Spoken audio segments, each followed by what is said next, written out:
Hey everybody, it's Self-Made from Self-Made FishingTV, and today I'm putting together a little video for you guys talking about one of my favorite baits that has done super well for me, and I just want to teach you guys maybe a little bit of something that you haven't heard before. Maybe you have. Either way, I put it together, and I hope you guys enjoy it, and if you do, please hit the subscribe button for me, smash the like button, and leave me a comment in the comment section on any videos that you'd like to see in the future or any feedback that you might have or questions that you might need.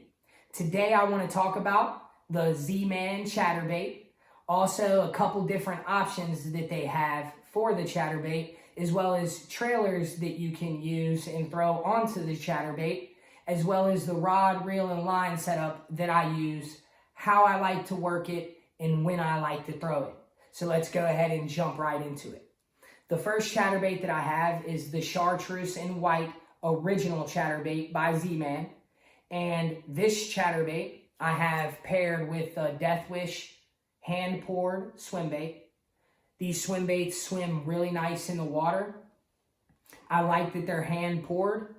And as far as the color combination, it looks really nice in the water. And swim baits in general, when I pair them on the chatterbait, I like to usually do a pretty constant retrieve, whether that's slow, fast, or somewhere in between, whatever's working for you, or try everything that you can and stick with whatever works. That's what I usually do, and that's what I tell people when they're first starting out.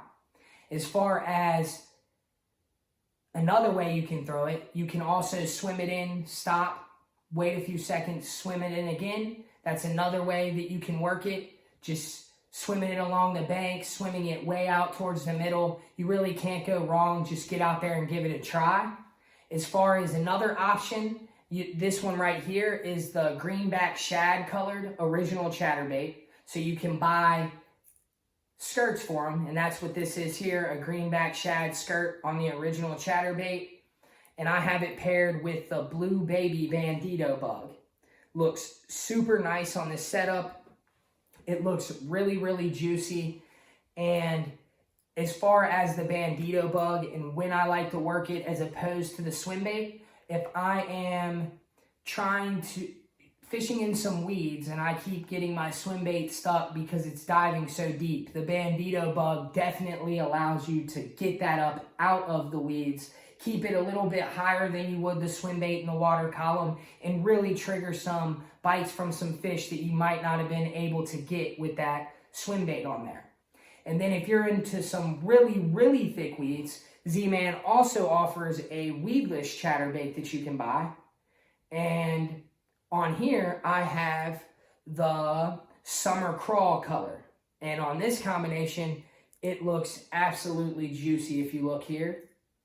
And if I was fishing in really thick weeds that I needed to get that chatterbait up out of the weeds, or if I know it's going to be in the weeds and I want to be able to drag it through, I would use something like that. And that's what I would prefer to throw.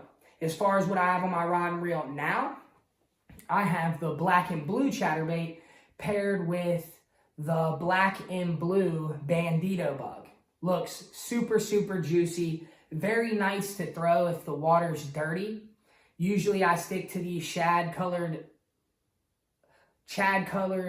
chatterbaits when I am fishing in really clear water, and the black and blue and the darker ones if the water is very dirty.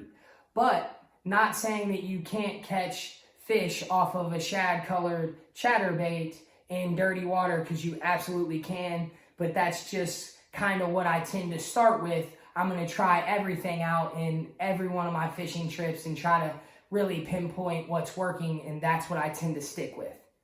As far as the setup goes that I'm using with this, I have it on a Shimano Claris medium heavy rod, 7-foot, line capacity 8 to 17, paired with 12-pound fluorocarbon on it, and it really does wonders. If I'm trying to drag the bait out of the weeds, I really can do so easily with this setup. And if I get a big bite from a big bass, I can make sure that I can handle that bass when I hook into it on this here setup. As far as the reel goes, I have it on a Shimano SLX DC. For those of you who've used this reel, I'm sure you would agree with me when I rate this a 10 out of 10 on slingability. You can absolutely sling this reel. If you're fishing in a medium-sized lake and you're trying to super sling it out there, you definitely can get out to the middle of the lake with this reel and this setup. It works great for me. I'm sure if you guys tried it out, you would agree with me. I could stand behind this. Definitely my favorite setup that I own with this here setup. And it's also the DC, the digital chip reel, so you're not supposed to be able to get bird nested. For those of you just starting out, you can turn the magnets up on this and you don't even really need to keep your finger on the spool with it. But if you're experienced it, turn the magnets down, go ahead, sling it all the way, halfway, as far as you want it across the lake. This reel is just great. The setup's awesome. I've caught a ton of huge fish on the chatterbait this year. My personal best 5.5 largemouth on the chatterbait. Thought I'd put together this video and let you guys know, if you haven't thrown it in a while, maybe give you some motivation to get out there and throw it again and land a huge bass with it. You can throw it at any time during the year. There's no wrong time to throw it. You can throw it summer, you can throw it in the winter, you can throw it in the fall, throw it all the time. It really doesn't matter. I always bring a rod with a chatterbait tied on. And I'm really hoping that those of you who've never fished it, get out there and try this method. I promise you will love it. I'm sure you will catch a huge bass with it. Just be patient, get out there, give it a try, find out what works for you and what colors work best. And if you did enjoy the video, please, please, please hit the subscribe button, smash the like button, and leave me a comment in the comment section on any video that you'd like to see in the future, as well as any feedback that you had, as well as any questions that you might need. Again, guys, it's Self-Made from Self-Made Fishing TV. Thank you all for watching. God bless.